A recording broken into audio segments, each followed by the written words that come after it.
Howdy, y'all. Welcome back. Thank you so much for being here.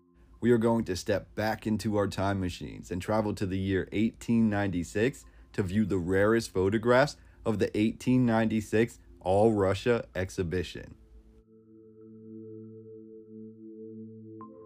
Today, we will examine the photographs from this great exhibition in Russia with a focus on the technology that was being founded in Russia at this time. The 1896 All Russia exhibition was the largest exhibition of the pre-revolutionary Russian Empire, with over 190 unique structures being founded at this time, including nearly 70 buildings and over 120 unique pavilions.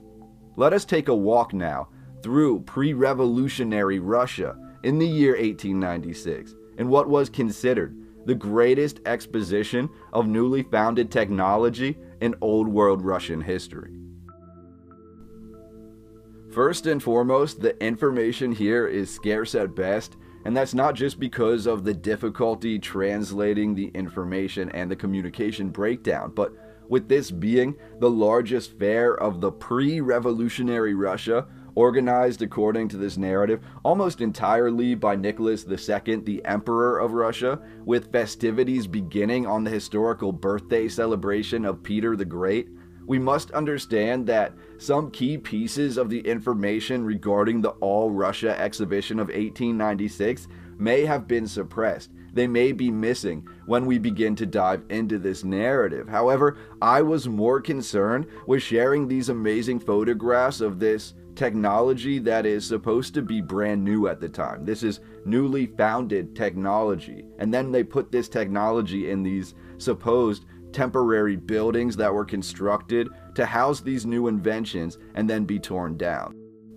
Now again, if we read between the lines, the fair coincided with the All Russia Industrial Conference, essentially a meeting of the most powerful people in Russian industry with a goal to decide the future usage of Russia's resources and new technology.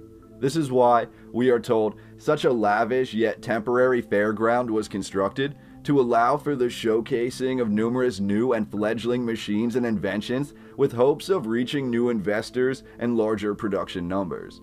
Amongst the inventions showcased at the All Russia Expo of 1896 included the world's first radio receiver, which was known as a thunderstorm register, essentially a device which evolved to accommodate radio waves, but was initially used to predict thunderstorms being placed on large buildings, detecting the electromagnetic pulses of lightning in the atmosphere. This device was patented by Alexander Stepanovich Popov.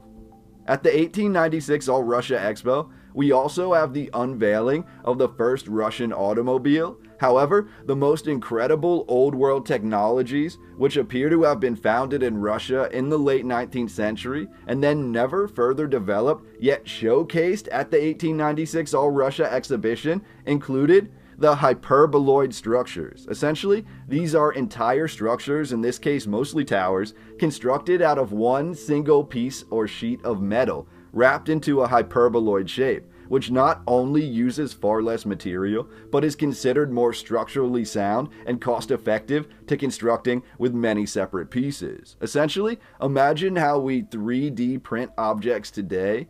We are forging in the late 19th century from one single piece or sheet of metal entire prefabricated buildings, mostly towers, which then folded together to form truly immense shapes. Furthermore, these towers resemble some of the finest antiquitech or old world technology that I have ever seen, and are absolutely reminiscent to me of the inventions of Nikola Tesla.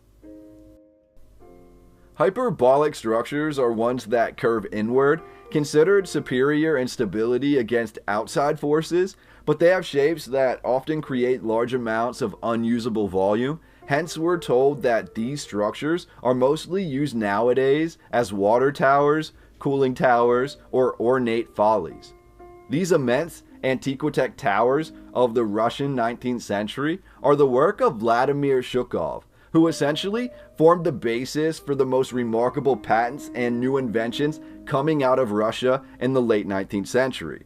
Zhukov pioneered the late industrial age, creating or further developing the world's first hyperboloid structures, tensile structures, grid shell structures, oil reservations, oil reserves, oil barges, oil pipelines, and the fire cracking method of extracting oil. So if you ever wondered why our world appeared to turn to oil around the turn of the century into the 1900s, as opposed to electricity or even further developing steam, you may have your answer in this man right here. By the 1896 All-Russian Fair, Zhukov had also showcased the first tensile structures, being the first structure in all of history built with elements only held together by tension and not by compression or bending. Other examples of more common tensile structures include the O2 Arena in London. However, they are very rare. The design was embraced by the world, and yet it is so complicated, we do not see many tensile structures today. Zhukov constructed the world's first membrane roof and steel grid shell rotunda for the Russian Expo as well, again meeting massive accomplishments of engineering head-on, ones that had never before been shared with the mainstream world, and whose patents are all attributed to this man, who had the ability to construct all of these feats of engineering in just a matter of months before the All-Russia exhibition of 1896. We also have a far north pavilion of the fair, which was dedicated essentially to convincing the Russian people to support the construction of a railway that would lead from Moscow to the heart of Siberia, which, when completed, became known as the Trans-Siberian Railway, also known as the Great Siberian Route, the world's longest railway line. We're told the fairground covered over 207 acres and was complete with the finest of landscape architecture, which also must have taken months of planning and months of building just to be constructed. And even then, we see that what is the equivalent to an entire small city arises in front of us in just a matter of months. Where are all the workers? Where are all the people? Estimates claim that this exhibition could have been visited by millions of people inside the Russian Empire. But when we consider that the technology showcased appears to be the same technology that Tesla was working on so diligently, the same technology that was being coveted worldwide, if we consider all of that is being shown freshly founded, and if Russia in 1896 is considered on the cusp of a revolution, when the revolution does happen, 20 years later roughly, would all of this history be buried?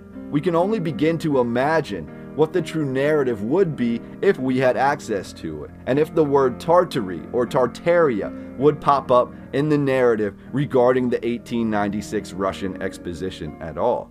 I'd love to hear your comments down below. If you enjoy this type of content, please like, share, and subscribe, and don't forget to reach out to me if you have any topics for videos you'd like to see in the future. I can't wait to talk to you on the next one, and I will see you all there.